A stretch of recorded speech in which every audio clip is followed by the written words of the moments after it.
My name is Arya. I'm 31 years old, and I still remember the exact moment my father told me I wasn't getting the family business. "Your brother needs this more than you do," he said, barely looking up from his newspaper. "You're smart. You'll figure something out. Good luck."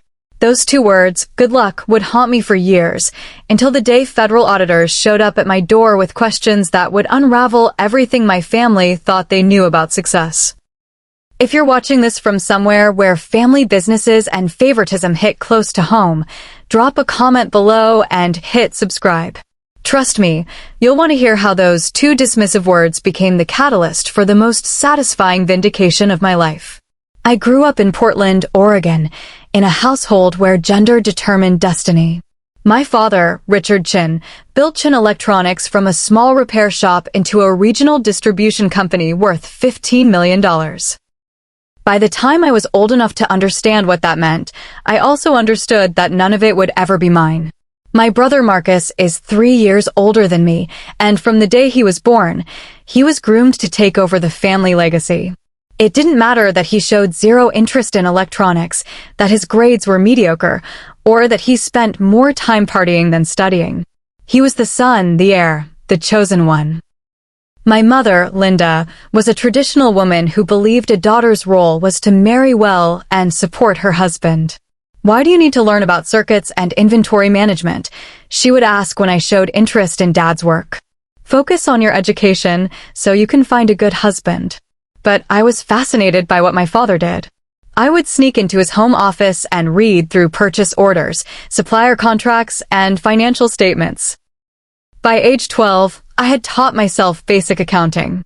By 15, I could read a balance sheet better than most business school graduates. My father noticed my interest, but dismissed it. "That's cute, Arya," he would say, patting my head like I was a puppy performing a trick. "But this business needs someone who can command respect from suppliers and customers." That means Marcus. The favoritism was blatant and unrelenting. When Marcus barely passed high school, my parents threw him a graduation party with over 100 guests. When I graduated valedictorian with a 4.0 GPA, my mother made a cake and invited a few relatives over for dinner. Marcus got a brand new BMW for his 18th birthday. I got a used Honda Civic with 120,000 miles on it for mine. Marcus was sent to study business at USC with all expenses paid. I went to Portland State University on academic scholarships and worked 3 part-time jobs to cover living expenses. The pattern was established early and never changed. Marcus received everything he needed and more, while I was expected to be grateful for whatever scraps came my way. The formal announcement came at my parents' 30th anniversary dinner, 3 months after my college graduation. I was 22, freshly credentialed with a degree in finance and accounting, and naively hopeful that my father might finally recognize my capabilities. The entire extended family gathered at an upscale restaurant downtown. After the toasts and speeches about my parents' enduring love, my father stood to make what he called an important announcement about the future. "As many of you know," he began, "Chin Electronics has been my life's work for over 30 years. The time has come to think about succession planning and the next generation of leadership." My heart began to race. Despite everything, a small part of me hoped this might be my moment. It gives me great pride to announce that Marcus will be taking over as CEO of Chin Electronics, effective immediately. He has completed his business degree and is ready to carry on the family legacy. The room erupted in applause. I sat frozen, my champagne glass halfway to my lips. My father continued, oblivious to my shock. "Marcus will start with a salary of $200,000 per year, plus a company car, expense account, and a 40% ownership stake in the business. When your mother and I retire, he will inherit the controlling interest." Someone asked about me. My Aunt Grace, who had always been kind to me, raised her voice above the celebration. "Richard, what about Arya? She studied finance. Surely there's a role for her in the company." My father finally looked at me, and I saw something in his expression I had never noticed before. Not just dismissal, but actual discomfort, as if my presence at this celebration of Marcus's ascension was somehow inappropriate. "Arya is very talented," he said in a tone that made it clearer but was coming. "But she's young, and frankly, I think she'd be better served building her own career outside the family business." Sometimes having your own path is healthier than staying in the family shadow. The irony of telling me this while handing Marcus everything on a silver platter was apparently lost on him. "Your brother needs this opportunity to prove himself," my mother added, her voice carrying that apologetic but firm tone she always used when defending the indefensible. "You're smart and capable, Arya. You'll figure something out. Good luck. Good luck." As if my entire childhood of being overlooked, my academic achievements, my genuine interest in the business I had grown up around, as if all of that could be dismissed with two casual words. I excused myself from the table, claiming a headache, and drove home in my aging Honda, while Marcus's new BMW sat prominently in the restaurant parking lot with a giant bow on the hood, his CEO gift from our parents. That night, crying in my studio apartment, I made a decision that would change everything. I would build something so successful that my family would have to acknowledge they had been wrong about me.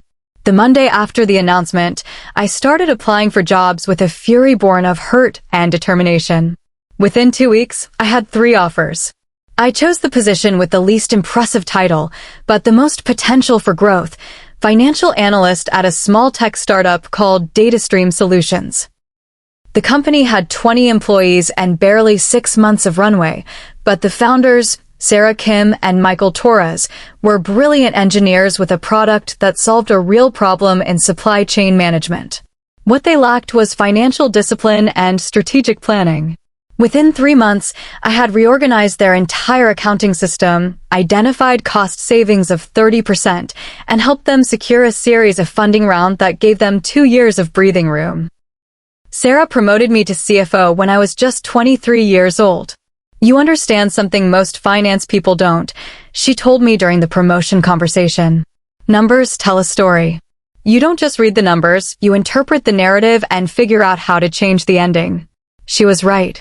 I had learned to read business the way some people read novels, seeing patterns and possibilities that others missed.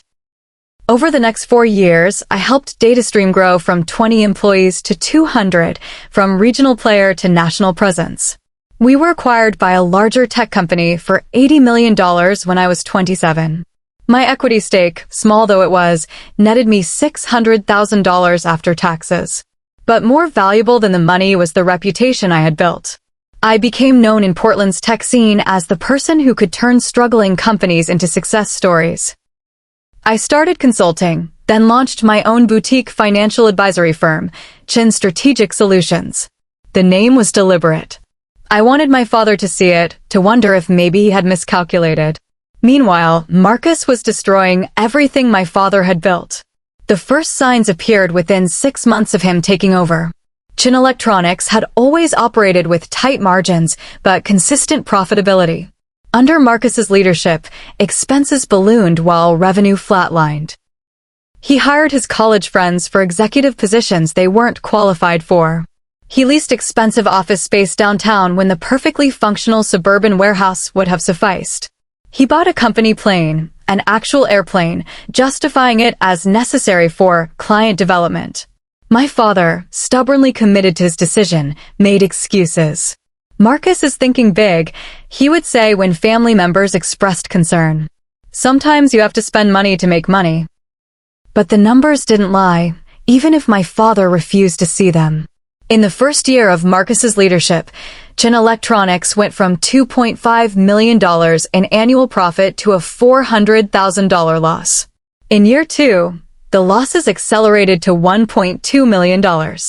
I heard about all this through the family grapevine, particularly from Aunt Grace, who kept me informed despite my parents' attempts to freeze me out.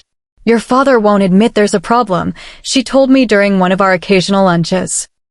But suppliers are complaining about late payments. Employees are leaving. And Marcus just bought himself a $150,000 Tesla with company funds because the CEO needs to project success. I felt a complicated mixture of vindication and genuine concern. Yes, part of me wanted to say, "I told you so," but another part of me, The part that had loved that business as a child, that had seen my father's pride in building something from nothing, hurt to see it crumbling. The call came on a Tuesday morning in early October, almost 5 years after Marcus had taken over Chin Electronics. I was in my office, reviewing quarterly reports for one of my consulting clients, when my phone rang with an unknown number. "Is this Arya Chen?" a professional female voice asked. "Yes, speaking." "Miss Chen, my name is Jennifer Martinez. I'm a special agent with the IRS Criminal Investigation Division. I need to speak with you about Chin Electronics." My blood ran cold. IRS Criminal Investigation. That wasn't a routine audit. That meant fraud. "I think you have the wrong person," I said carefully. "I don't work for Chin Electronics. I haven't been involved with that company in any capacity for years." "I understand that, Ms. Chen. However, you're listed as a signatory on several corporate bank accounts that were opened in 2015. We need to ask you some questions about transactions conducted through those accounts." I felt like I had been punched in the stomach. That's impossible. I never signed anything for Chin Electronics. I was never even an employee. Could we meet in person to discuss this? "I think you'll want to see the documents we have." We agreed to meet the following day at a neutral location, a conference room in a downtown office building. I spent the rest of that day in a state of controlled panic, trying to figure out how I could possibly be connected to accounts I knew nothing about. That evening, I called the one lawyer I knew who specialized in white-collar crime, Daniel Park, a former prosecutor who had gone into private practice. I had met him at a business networking event, and we had stayed in friendly contact.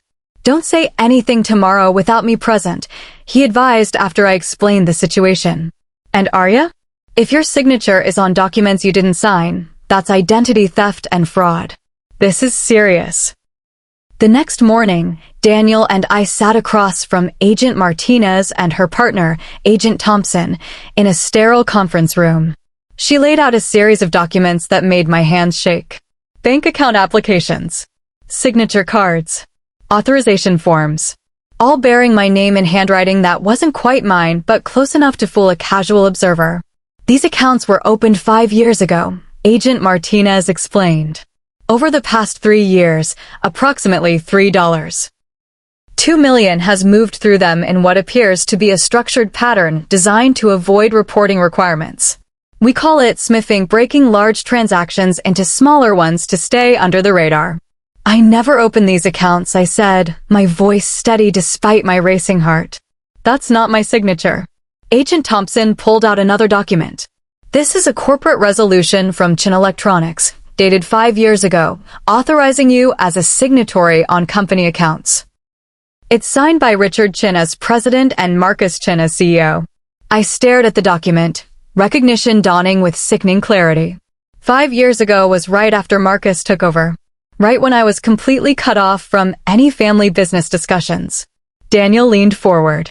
"My client is stating unequivocally that she did not sign these documents, did not authorize these accounts, and had no knowledge of their existence. If her signature was forged, she's a victim here, not a perpetrator." "We understand that may be the case," Agent Martinez said, "which is why we wanted to talk to you first, before moving forward with the investigation. Can you tell us about your relationship with Chin Electronics and your family?"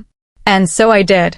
I told them everything about being excluded from the business, about the inheritance announcement, about having no contact with company operations for 5 years. I provided documentation of my own business activities during that time, showing that I had no financial need to be involved in any scheme. "Miss Chin," Agent Martinez said when I finished, "I'm going to be direct with you. We believe someone at Chin Electronics has been engaged in systematic tax fraud, money laundering, and possibly wire fraud. They used your identity to create a layer of separation between themselves and these illegal activities. If you're willing to cooperate with our investigation, we can help establish that you were a victim of identity theft." "I'll cooperate completely," I said without hesitation. "Tell me what you need." Over the next 3 weeks, I spent hours with federal investigators, going through documents, providing handwriting samples, and explaining the family dynamics that had left me completely isolated from Chin Electronics. What emerged was a picture of staggering incompetence and desperation-driven criminality. Marcus had run the company into the ground within 2 years. Rather than admit failure, he had begun cooking the books to hide the losses from our father and the board. He had created shell companies, falsified invoices, and moved money between accounts to create the illusion of profitability. But the tax evasion was even more brazen. Chin Electronics owed over $2 million in back taxes. Marcus had been diverting company income through the accounts opened in my name, then funneling it back through a complicated network of transactions designed to make it appear as though the company was less profitable than it actually was. Your brother is not a sophisticated criminal, Agent Martinez told me during one of our meetings. He's a desperate person who made a series of increasingly bad decisions. The forged accounts in your name were probably an attempt to create plausible deniability if he got caught. He was going to blame me, I said, the realization hitting me like a physical blow. Likely yes. If we had found evidence of you actively using those accounts, you would have been our primary suspect. The investigation expanded to include my father, who claimed complete ignorance of Marcus's activities. The forensic accountants believed him. Richard Chin had been genuinely deceived by his son's falsified reports, too blinded by his favoritism to ask hard questions when numbers didn't add up. My mother, predictably, tried to minimize everything. It's just some accounting confusion, she insisted when Agent Martinez interviewed her. Marcus wouldn't do anything illegal. He's just not that kind of person. But the evidence was overwhelming. Bank records, email trails, forged documents. All pointing to a systematic scheme that had been operating for nearly 3 years. Hashtag the confrontation. 2 months into the investigation, the federal agents were ready to make arrests. Before they did, Agent Martinez did something unexpected. She called me. Miss Chin, this is a courtesy call. Tomorrow morning we'll be executing search warrants at Chin Electronics and your brother's residence. Your parents will likely call you. I wanted you to be prepared. Thank you, I said, emotions swirling. Agent Martinez, can I ask you something? Why did you believe me? When you first saw my name on those accounts, why didn't you assume I was involved? There was a pause. Your financial records were too clean, she said finally. People engaged in this kind of fraud usually leave traces, unexplained cash deposits, lifestyle expenses beyond their reported income. Your life matched your tax returns perfectly. And honestly, the family dynamics you described. We see it sometimes. Someone gets cut out of a family business and becomes a convenient scapegoat. The next morning, as predicted, my phone exploded with calls. First from my mother, hysterical and incomprehensible. Then from my father, his voice smaller and older than I had ever heard it. Arya, he said, there are federal agents at the office. They're taking computers, files, everything. They say Marcus has been under investigation. Did you know about this? The question hung in the air between us. Did I know? Yes. Had I said anything to warn them? No. I've been cooperating with the investigation for 2 months, I said calmly. They approached me because Marcus opened accounts in my name and forged my signature on documents. He committed identity theft against me as part of a larger fraud scheme. Silence on the other end. Dad, I told you 5 years ago I wanted to be involved in the business. I told you I understood finance and operations. You said I should build my own path. So I did. And when your son nearly destroyed everything you built, he tried to frame me for his crimes. I don't understand, my father said, his voice breaking. Why would Marcus do this? Because you gave him something he wasn't prepared for, I said, not unkindly. You made him CEO of a company he didn't understand, and when he started failing, he panicked. Instead of asking for help, he tried to hide the failure. And when that wasn't enough, he broke the law. The agents want to talk to me, he said. They have questions about company finances. Tell them the truth, Dad. That's all you can do now. Hashtag the aftermath. Marcus was arrested the next day and charged with tax evasion, wire fraud, money laundering, and identity theft. The charges carried a potential sentence of up to 20 years in federal prison. My father, after days of depositions and investigations, was cleared of criminal wrongdoing. The prosecutors concluded he had been negligent and willfully blind, but not actively complicit in Marcus's schemes. Chin Electronics, however, was in ruins. Between the legal fees, back taxes, penalties, and losses from Marcus's mismanagement, the company was insolvent. My father had no choice but to file for bankruptcy. Watching my father's life's work collapse should have felt like vindication. Instead, I felt a complicated mixture of sadness and relief, sad for what could have been, relieved that the truth was finally visible to everyone. 3 weeks after Marcus's arrest, my father called and asked to meet. We chose a coffee shop equidistant from both our homes, neutral territory. He had aged a decade in a month. His hair, which had been salt and pepper, was now mostly white. His face was drawn, and his hands shook slightly as he stirred his coffee. "I owe you an apology," he said without preamble.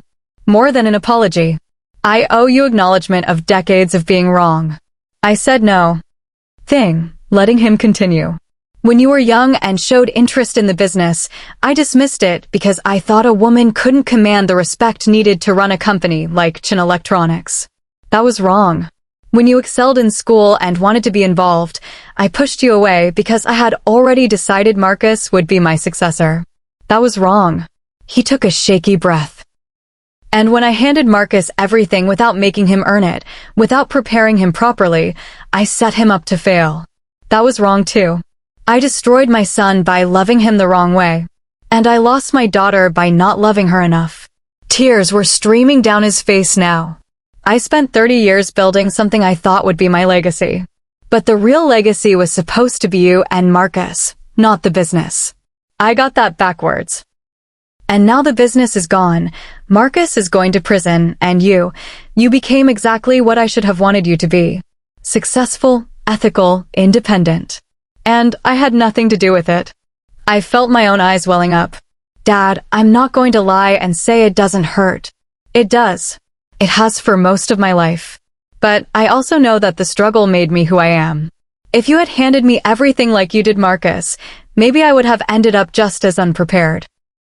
"You deserved better," he said simply. "From both your parents. Your mother and I, we came from a generation with different expectations. That's not an excuse, just an explanation. We thought we were doing right by both of you. We were wrong. We talked for 2 hours, the most honest conversation we had ever had. It didn't fix everything. Decades of hurt don't heal in an afternoon, but it was a beginning." Marcus's trial took place 8 months after his arrest. He had refused a plea deal, convinced he could explain his way out of the charges. His lawyer was less optimistic. I attended the trial, despite Daniel's advice that I didn't need to be there. I felt I owed it to myself to see this through to the end. The prosecution's case was devastating. They had emails, bank records, forged documents, and testimony from forensic accountants showing the systematic nature of Marcus's fraud. My forged signatures were Exhibit A. Proof that Marcus had been willing to throw his own sister under the bus to save himself. When it was the defense's turn, Marcus's lawyer tried to paint him as an overwhelmed young man who had made mistakes but not committed crimes. This was creative accounting, the lawyer argued, not criminal fraud. The jury disagreed. After just 6 hours of deliberation, they found Marcus guilty on all counts. At sentencing, the judge was blunt. "Mr. Chin, you didn't just commit financial crimes. You betrayed your family's trust, stole your sister's identity, and endangered the livelihoods of dozens of employees. You showed no remorse until you were caught, and even then, you tried to fight charges that were overwhelming in their evidence of guilt." Marcus was sentenced to 7 years in federal prison. My mother sobbed in the courtroom. My father sat stone-faced, staring at his hands. Outside the courthouse, reporters clustered around me, having learned I was the victim of identity theft and the sister who had been excluded from the family business. "Miss Chin, how do you feel about your brother's sentence? Do you think justice was served? Will you reconcile with your family?" I paused, considering my words carefully. My brother made choices that hurt a lot of people. Employees who lost their jobs, suppliers who lost money, and a family that lost their business and their sense of who they were. I hope prison gives him time to reflect on those choices. As for my family and me, we're working on rebuilding trust. That's all I'll say. 5 years have passed since that Tuesday morning phone call from Agent Martinez. My life has changed in ways I couldn't have imagined that day. Chin Strategic Solutions, my consulting firm, now has 35 employees and works with businesses across the Pacific Northwest. I specialize in financial turnarounds and fraud prevention, my personal experience giving me unique insights into how companies can collapse from within. I bought my father's old warehouse from the bankruptcy estate at auction. I renovated it into my company's headquarters, keeping one wall of old Chin Electronics photos as a reminder of both what was and what could have been. My relationship with my parents has slowly, painfully improved. My father now works as a consultant for my firm, advising on supply chain management. It's not the legacy he imagined, but he seems at peace with it. My mother volunteers at a women's business center, helping young women entrepreneurs. Her way, I think, of atoning for how she treated me. Marcus was released after serving 5 years. He's working in a warehouse now, earning an honest living for the first time in his life. We've had coffee a few times. The conversations are awkward, but there's something genuine in his remorse that wasn't there before. You were right, he told me at our last meeting. I wasn't ready to run that company. I knew it even then, but I didn't know how to admit it. Everything I did. The fraud, the forged accounts, it all came from trying to pretend I was something I wasn't. We all pretend sometimes, I said. The question is what you do when the pretending stops working. He nodded, looking older than his 38 years. I don't expect you to forgive me. What I did to you, using your identity, setting you up to take the fall, that was unforgivable. Forgiveness isn't for you, I replied. It's for me. So I can stop carrying around the weight of your mistakes. The most unexpected change has been in how I view those 2 words, good luck, that my mother said to me all those years ago. At the time, they felt dismissive, a way of brushing aside my legitimate hurt and anger. Now I see them differently. Because I did need good luck, and I did figure something out. But more importantly, I figured out who I was when I wasn't trying to earn my father's approval or compete with my brother for attention I was never going to get. Last month, I gave a keynote speech at a Women in Business conference.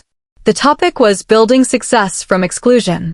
I shared my story, being cut out of the family business, building my own firm, the fraud investigation, the long road to reconciliation.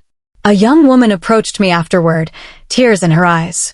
My father keeps telling me his business isn't right for women, she said.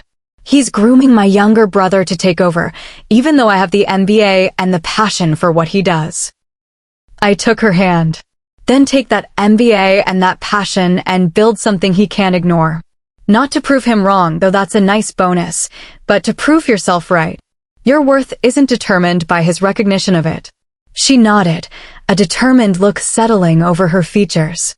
I recognized that look. I had worn it myself years ago, driving home from my parents' anniversary dinner in a used Honda Civic, crying and angry and determined to show them all. If there's one lesson I want to share with anyone watching this who has been overlooked, dismissed, or told they're not quite what their family had in mind, it's this: the good luck they wish you, take it. Use it. Build something so undeniably yours that no one can take credit for it or take it away from you. And when the auditors call, because in my experience, they always do when incompetence meets entitlement, you'll be able to look at yourself in the mirror and know you did it the right way. Sometimes the greatest gift is being forced to make your own path. You might stumble, you might struggle, but you'll never wonder if you earned what you achieved. That certainty, that self-knowledge, is worth more than any inheritance. My father's company is gone. The family legacy he spent 3 decades building disappeared in less than 5 years under my brother's management. But I'm building my own legacy now. One based on competence, integrity, and the kind of hard-earned success that no one can forge or steal. And you know what? I wouldn't change a thing. Even the pain, even the exclusion, even the forged signatures and the federal investigation, all of it led me to exactly where I needed to be. So to anyone out there who has been told good luck when they deserved genuine support, who has watched less qualified people receive opportunities they earned, who has had to build from nothing while others started at the top, This is your reminder that your path is valid, your success is legitimate, and your story isn't over. Build something so good they can't ignore it. Live so ethically they can't question it. Succeed so thoroughly that they have to acknowledge they were wrong about you. And when those federal auditors call, answer the phone with confidence, knowing you have nothing to hide. Have you ever been overlooked for opportunities you deserved? How did you handle being excluded from something you thought was rightfully yours? Share your stories in the comments below. And if this resonated with you, please hit like and subscribe to hear more stories about turning rejection into resilience and exclusion into success. Thank you for listening, and remember, sometimes the best inheritance is the one you build yourself. ****